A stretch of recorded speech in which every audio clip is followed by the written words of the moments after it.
തന്നെ ദീപ്തി മേരി വർഗീസിന്റെ ഒരു പ്രതികരണം കൂടി വരുന്നുണ്ടല്ലോ. കോൺഗ്രസിൽ ഏകാധിപത്യ പ്രവണത അനുവദിക്കില്ലെന്ന് വി.ഡി. സതീശന് ദീപ്തി മേരി വർഗീസിന്റെ ഉളിയമ്പ്. നിരീക്ഷകർ എം.എൽ.എമാരുടെ അഭിപ്രായം പരസ്യമായി കേൾക്കണമെന്നും ദീപ്തി മേരി വർഗീസ് ന്യൂസ് മലയാളത്തോട് പറഞ്ഞിട്ടുണ്ട്. എം.എൽ.എമാരെ രഹസ്യമായി കേൾക്കണമെന്നാണ് സതീശന്റെ ആവശ്യമുയർത്തിയതിന് പിന്നാലെയാണ് ഈ പ്രതികരണം. ആദ്യം അത് കേൾക്കാം.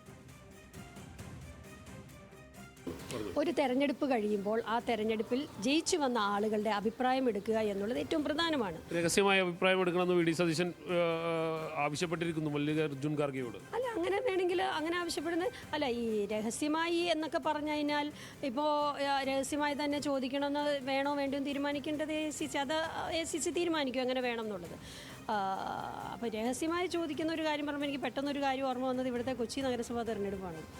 അപ്പോൾ ഇവിടെ രഹസ്യമായിട്ടല്ലായിരുന്നു, പരസ്യമായിട്ടായിരുന്നു അഭിപ്രായം ചോദിച്ചത്. അപ്പോൾ കോൺഗ്രസിന് എല്ലാവരും പരസ്യമായിട്ട് ഒപ്പീനിയൻ പറയുന്നതിലും അപ്പോൾ തെറ്റില്ല. സഹിൻ ആന്റണി ഉണ്ട്. സഹിൻ, രഹസ്യവും പരസ്യവും എന്ന് പറയുമ്പോൾ ഇതിപ്പോൾ ദീപ്തി മേരി വർഗീസ് തന്നെ നേരത്തെ തന്നെ KC വേണുഗോപാലിന് അവരുടെ പിന്തുണ നേരത്തെ തന്നെ പ്രഖ്യാപിക്കുന്ന ഒരു സാഹചര്യം ഉണ്ടായിരുന്നു. നേരത്തെ തന്നെ മുഹമ്മദ് ഷിയാസ് വി.ഡി. സതീശനുമായി രംഗത്ത് വരുന്ന ഒരു സാഹചര്യവും കൊച്ചിയിലുണ്ടായിരുന്നു. ഇത് കൊച്ചിയിലത്തെ മാത്രം കാര്യമാണ്. അത് കെ ബാബു അടക്കമുള്ളവർ അപ്പോൾ ദീപ്തിയെ തിരുത്തിക്കൊണ്ടും മുന്നോട്ട് വരുന്നുണ്ടായിരുന്നു. അങ്ങനെയല്ല, ഷിയാസിനെ തിരുത്തിക്കൊണ്ട് മുന്നോട്ട് വരുന്നുണ്ടായിരുന്നു. അങ്ങനെ ഇതൊരു വെപ്പനുസരിച്ചാണെങ്കിൽ പഴയ A ഗ്രൂപ്പുകാരൊക്കെ ചിലപ്പോൾ ഇത്തവണ KCക്ക് പിന്തുണ ഉറപ്പാക്കുന്നൊരു കാര്യമായിരുന്നു ഉണ്ടായിരുന്നത്. പക്ഷേ ഇന്ന് കൊച്ചിയിൽ മറ്റൊരു സന്ദർശനം കൂടി ഉണ്ടായിരുന്നല്ലോ. അത് TJ വിനോദിൻ്റെ ആയിരുന്നു. അദ്ദേഹം തീർച്ചയായും ഒരു ചെന്നിത്തല അനുയായി എന്ന നിലക്ക് കൂടി നമ്മൾ പരിഗണിക്കുന്നതും കാണുന്നതുമായ ഒരു ആൾ കൂടിയാണ് അദ്ദേഹം. വി.ഡി. സതീശനെ കാണാൻ എത്തുന്നതുമുണ്ടായി. പക്ഷേ ആ സന്ദർശനത്തിൻ്റെ ഒന്നും ഉദ്ദേശം പ്രത്യേകിച്ച് പറയുന്നില്ല എങ്കിൽ പോലും വി.ഡി. സതീശൻ തീർച്ചയായും രഹസ്യമായിട്ടാണെങ്കിൽ പോലും MLA-മാരെ തൻ്റെ കൂടെ നിർത്താനുള്ള ശ്രമങ്ങൾ നടത്തുന്നു എന്ന് വേണ്ട ഇതിൽ നിന്നൊക്കെ മനസ്സിലാക്കാൻ. അപ്പോൾ തീർച്ചയായും ഈ രഹസ്യമായി MLA-മാരോട് ചോദിക്കുക എന്ന് വി.ഡി. സതീശൻ പറയുന്നതിൽ അത് അദ്ദേഹത്തിന് ഈ തരത്തിലുള്ള ഒരു കരിനീക്കങ്ങൾ അദ്ദേഹം നടത്തുന്നതിൻ്റെ ഭാഗമായി തന്നെ ആയിരിക്കുമല്ലോ. അതിനെ പ്രതിരോധിക്കാനുള്ള ഒരു ശ്രമത്തിൻ്റെ ഭാഗമായിട്ടാണോ നിലവിൽ ദീപാദാസ് മുൻഷിക്കെതിരെ കൂടി ഇത്തരത്തിൽ വിശ്വാസമില്ല എന്നതടക്കമുള്ള കാര്യങ്ങൾ പറഞ്ഞു വരുന്നത്? ദീപ്തിയും അതിനോട് ചുവടുപിടിച്ചല്ലേ നിലവിൽ ഈ പ്രതികരണമൊക്കെ നടത്തിയിരിക്കുന്നത്? തീർച്ചയായിട്ടും എറണാകുളത്ത് നിന്നാണ് മുഖ്യമന്ത്രിയുടെ പോര് ആരംഭിച്ചത്. അതിപ്പോഴും എറണാകുളത്ത് തന്നെ തുടരുന്നു എന്നുള്ളതാണ്. നേരത്തെ ശ്യാമിലി സൂചിപ്പിച്ചതുപോലെ തന്നെ DCC പ്രസിഡന്റ് മുഹമ്മദ് ഷിയാസ് അദ്ദേഹമാണ് ആദ്യമായി പറയുന്നത് എറണാകുളത്ത് നിന്നും ഒരു മുഖ്യമന്ത്രി വേണമെന്നുള്ളത്. അതിനെ എതിർത്തുകൊണ്ട് ദീപ്തി മേരി വർഗീസ് നേരത്തെ തന്നെ രംഗത്ത് വന്നിരുന്നു. KC വേണുഗോപാലിനെ മുഖ്യമന്ത്രിയാക്കാം, അതായത് MLA ആകാത്ത ഒരാൾ അയാൾക്ക് മുഖ്യമന്ത്രിയാകാനുള്ള എല്ലാ യോഗ്യതയും ഉണ്ട് എന്നുള്ളത്.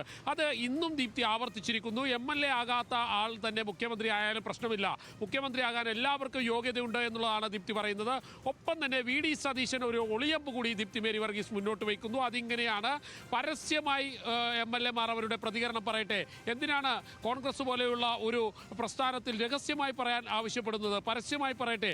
തന്നെ കൊച്ചി കോർപ്പറേഷൻ മേയറാകുന്ന സമയത്ത് അന്ന് ഡിവിഷൻ കൗൺസിലർമാരുടെ അഭിപ്രായം പരസ്യമായിട്ടാണല്ലോ കേട്ടത്. പിന്നെ എന്തിനാണ് രഹസ്യമായി ഇത് കേൾക്കണം എന്നുള്ളതാണ് ദീപ്തി മേരി വർഗീസ് പറഞ്ഞു വയ്ക്കുന്നത്. മറ്റൊന്ന് പറയുന്നത് ഏകാധിപത്യ പ്രവണത, അത് കോൺഗ്രസിൽ വെച്ചു പൊറപ്പിക്കില്ല.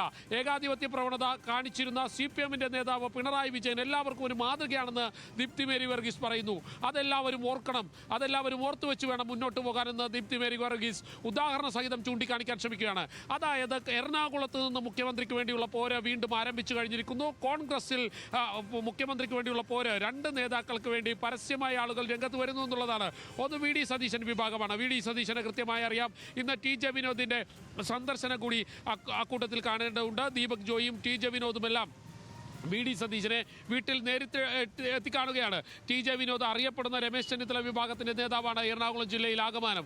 അദ്ദേഹമാണ് ഇന്ന് വി.ഡി. സതീശനെ നേരിൽ വീട്ടിൽ പോയി കണ്ടിരിക്കുന്നത്. അതുതന്നെയാണ് വി.ഡി. സതീശൻ്റെ കച്ചിത്തുരുമ്പെന്ന് പറയുന്നത്. വി.ഡി. സതീശൻ പറയുന്നത് രഹസ്യമായി MLA-മാരുടെ അഭിപ്രായം കേൾക്കണം, എങ്കിൽ മാത്രമേ രഹസ്യമായി അവർ കാര്യങ്ങൾ തുറന്നു പറയുകയുള്ളൂ. പരസ്യമായി കേൾക്കാൻ നടന്നു കഴിഞ്ഞാൽ അവർക്ക് അവരുടെ അഭിപ്രായം പറയാൻ കഴിയില്ല. ഇത് വി.ഡി. സതീശൻ അറിയാം. അതുകൊണ്ട് തന്നെ അതിന് തടയിടുന്നതിന് വേണ്ടിയാണ് KPCC-യുടെ ജനറൽ സെക്രട്ടറി ആയിട്ടുള്ള ദീപ്തി മേരി വർഗീസ് അഭിപ്രായം പരസ്യമായി പറയട്ടെ, MLA-മാർ അഭിപ്രായം പരസ്യമായി പറയട്ടെ. കോൺഗ്രസ് എന്ന് പറയുന്നത് ഒരു ജനാധിപത്യ പ്രസ്ഥാനമാണ്. അതുകൊണ്ട് തന്നെ അവർക്ക് MLA-മാർക്ക് തങ്ങളുടെ അഭിപ്രായം പരസ്യമായി പറയാനുള്ള അവകാശമുണ്ട് എന്നുള്ളതാണ് ദീപ്തി മേരി വർഗീസും പറയുന്നത്. എറണാകുളം ജില്ലയിൽ മുഖ്യമന്ത്രിക്ക് വേണ്ടിയുള്ള പോര് ആരംഭിച്ചു കഴിഞ്ഞിരിക്കുന്നു. അത് ഇനി സംസ്ഥാനത്താകമാനം കത്തിപ്പടരുമോ എന്നാണ് ശ്യാമിലി കാത്തിരുന്ന് കാണേണ്ടത്. ശരി, സഹിൻ ആന്റണിയാണ് കൊച്ചിയിൽ നിന്നും വിവരങ്ങൾ നൽകിയത്.